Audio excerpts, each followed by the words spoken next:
Saya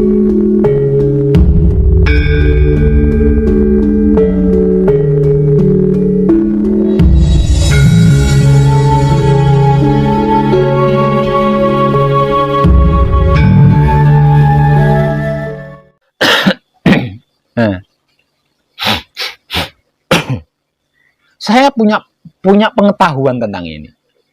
Punya pengetahuan tentang ini. Dulu saya pernah berguru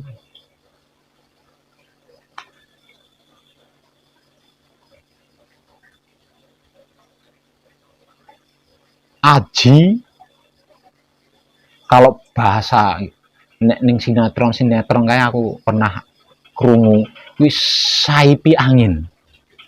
Tapi aslinya bukan itu namanya, tapi digawe gampangnya niru sinetron ya. Aji Saipi Angin. Nah, Aji Saipi Angin ini, siapa yang bisa menguasai Aji Saipi Angin ini bisa berdiri di ujungnya daun alang-alang. Artinya bisa terbang. Nah, ketika itu yang belajar bersama saya itu ada 11 orang. Ada 11 orang. Termasuk saya. Di dalam pembelajarannya itu tebusannya adalah topo ngalong. Topo ngalong. Jadi tidak boleh nyentuh tanah. Apapun kegiatannya harus bergelantungan di pohon. Dan apa yang ada di pohon itu yang boleh dimakan. Apa yang ada di pohon itulah yang boleh dimakan.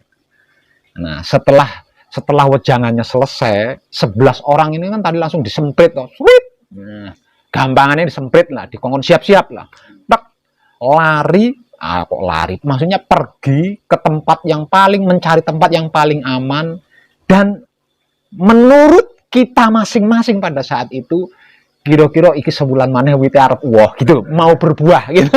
Dinggoni. Terus menyebar semua orang 11 itu. Menyebar.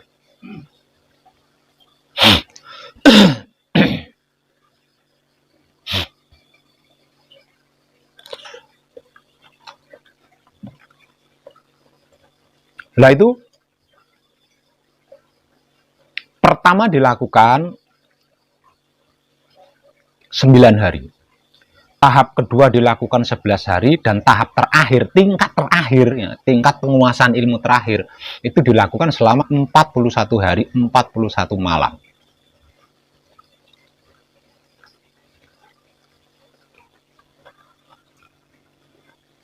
Sebelas orang. Setelah selesai,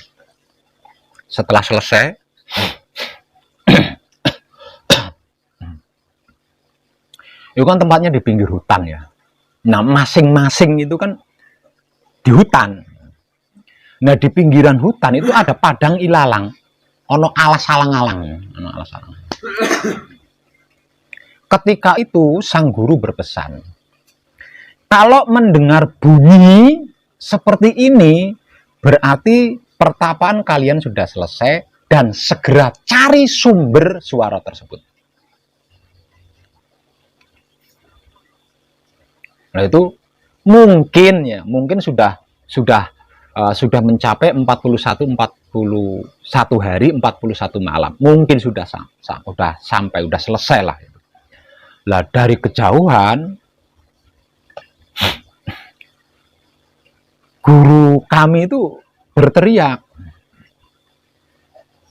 "Murid-muridku, pertapaanmu sudah cukup." Itu teriak seperti itu guru. Nah, semua 11 orang ini kan dengar. Wah, langsung berusut turun dari pohon menuju keluar hutan dan mencari sumber suara itu. Nah, ternyata sumber suara itu adalah guru kami itu tadi lah, guru kita itu sedang berdiri di atas batu sambil bawa kendi air. Kan dong 41 dino nuraan kan. Sambil bawa kendi air itu ditentang gini, ndang kesini, ndang reneo, ditentang gini. Nah, alang-alangnya kan tinggi tuh. 11 orang itu lari rebutan kendi sing ono banyune kan. Rebutan kendi.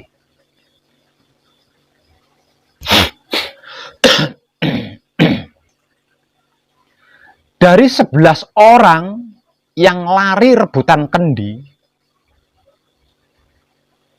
katanya, ini katanya ya, saya nggak tahu sendiri, ini katanya, yang larinya di ujung daun alang-alang itu cuma saya. Yang 10 yang rusak alang-alang kabeh. Yang 10 yang rusak alang-alang kabeh.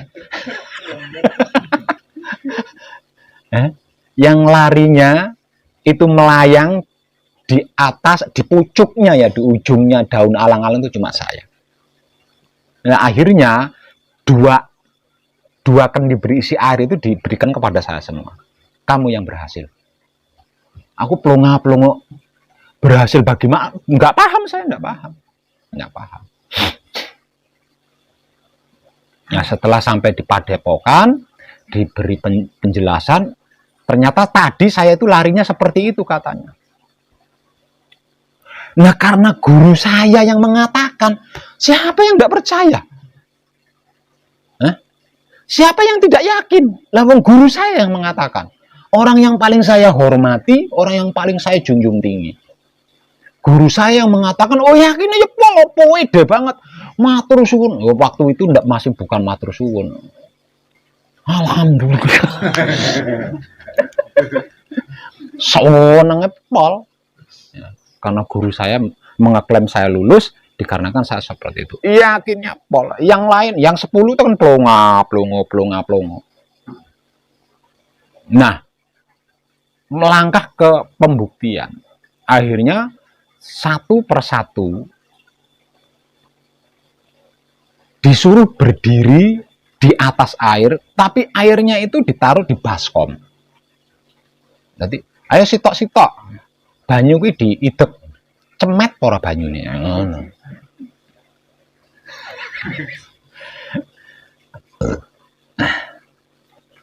Itu pembuktiannya, Tadinya kan pada iri semua, mosok sing berhasil sitok wong dan lain sebagainya, pada iri semua kan, Giliran satu persatu.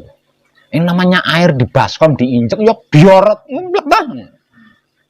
airnya kan peres, dimasukin kaki kan ya tumpah toh, meluap kan. Suruh ngisi lagi sampai peres lagi.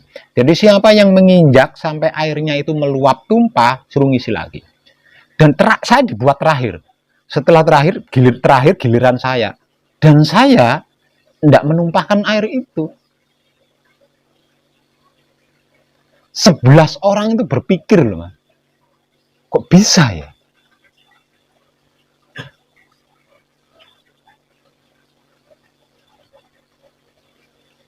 Setelah saya pelajari, ternyata rahasianya ada di yakin tadi. Dudu topone sing semono dina, dudu kalimah sing nganggo hong wilaheng, bukan. Yakin itu.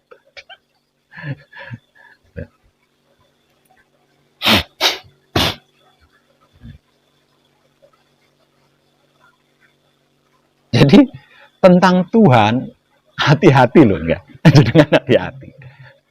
Karena apa? Jenengan akan terpleset di situ. Semisal contoh, sederhana saja, semisal contoh. Saya mau berjalan, saya mau pergi ke suatu tempat. Dalam perjalanan, saya takut di sebuah jalan. Sesuatu tempat.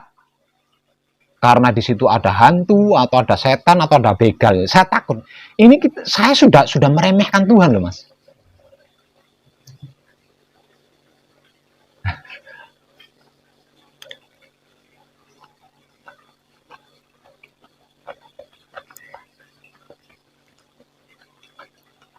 Arep metu ngombe bilang.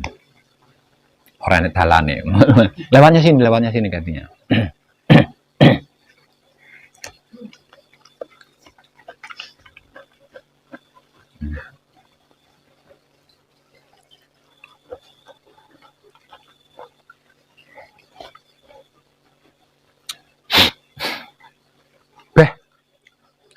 berasnya tinggal setengah kilo, maka anak banyak dalam keadaan nganggur.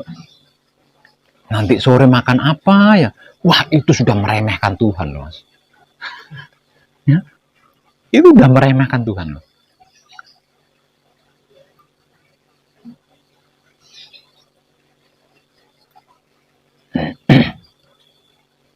Bahkan salah satu pendahulu kita, salah satu leluhur kita,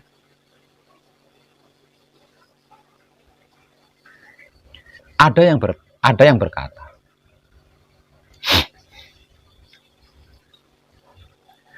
andai engkau memiliki iman sebesar biji zahra atau biji sesawi,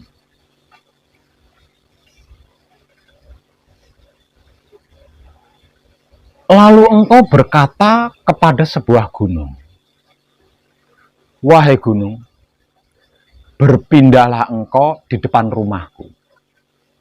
Maka seketika itu gunung itu pindah di depan rumah.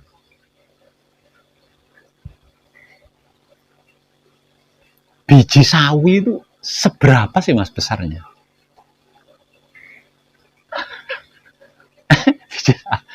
Indreng, gedene sepiro? Indreng. Lek jare wong Jawa kan indreng. Gedene indreng wis sepiro sih?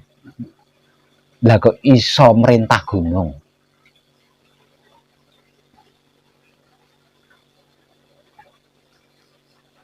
Leluhur kita berkata seperti itu. Kenapa? Dikarenakan ada yang bertanya. Pada waktu itu sedang terjadi bencana banjir. Pada zaman Nabi Isa pernah terjadi bencana banjir yang menenggelamkan satu kaum yang memusuhi Nabi Isa pada saat itu. Nah, para pengikut Nabi Isa yang masih memiliki keraguan tentang firman-firman yang disampaikan oleh Nabi Isa, kan ikut tenggelam tuh. Tapi ditolong. Nah, ketika menolong pengikutnya, Nabi Isa itu berdiri di atas air. Berdiri di atas air. Lah, pengikutnya yang tenggelam di air itu tadi ditolong, ditarik, diangkat. Sembari menyambut uluran tangan Nabi Isa, pengikutnya itu bertanya, wahai Nabi, engkau menggunakan ilmu sihir apa? Itu pertanyaannya. Engkau menggunakan ilmu sihir apa? Kok tidak tenggelam? Kok seringan kapas di atas air? Nah, jawabannya apa? Andai engkau memiliki iman sebesar biji sesawi saja, lalu berkata kepada sebuah gunung, wahai gunung, pindahlah di depan rumahku, maka seketika itu gunung itu pindah di depan rumah.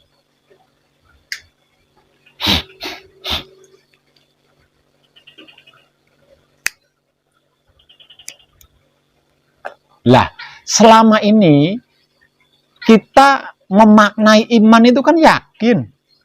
Ya. Selama ini kan kita memaknai iman itu kan yakin.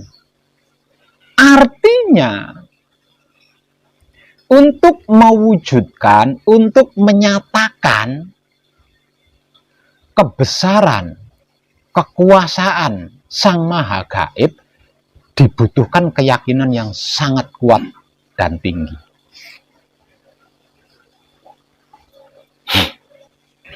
Sebab itu, di dalam manekung atau gembleng, metode yang kita gunakan adalah samadhi, bukan meditasi.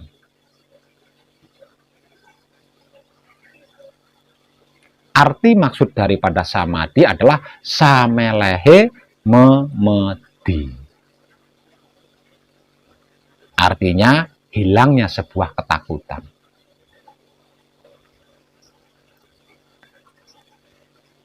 Jadi Dimulai dari ketika kita pertama kali membuka mata setelah bangun dari tidur pagi, sesudah melakukan patrap samadhi, mijil toto lenggah adalah tugas kita pertama.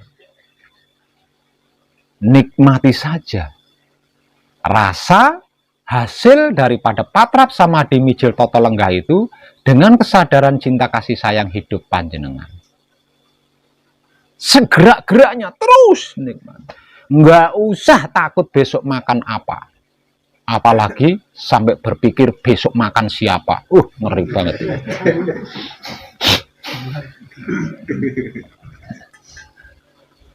Tidak usah takut kehabisan rokok. Dan jangan merancang bagaimana nanti kalau anak sekolah minta jajan. Nggak usah. Nikmati aja rasanya.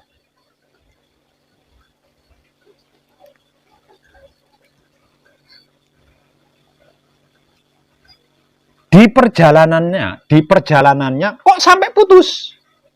Artinya rasa yang sedang kita nikmati dengan kesadaran cinta kasih sayang hidup tadi hilang. Lakukan patrap samadhi manunggal jati. Nah, nanti kan kembali lagi tuh. Nikmati lagi. Seperti itu terus. Tanpa berpikir itu ini, tanpa merancang itu ini, tanpa takut dan ragu tentang apapun. Silahkan panjenengan buktikan, kata-kata saya ini panjenengan buktikan sendiri gitu.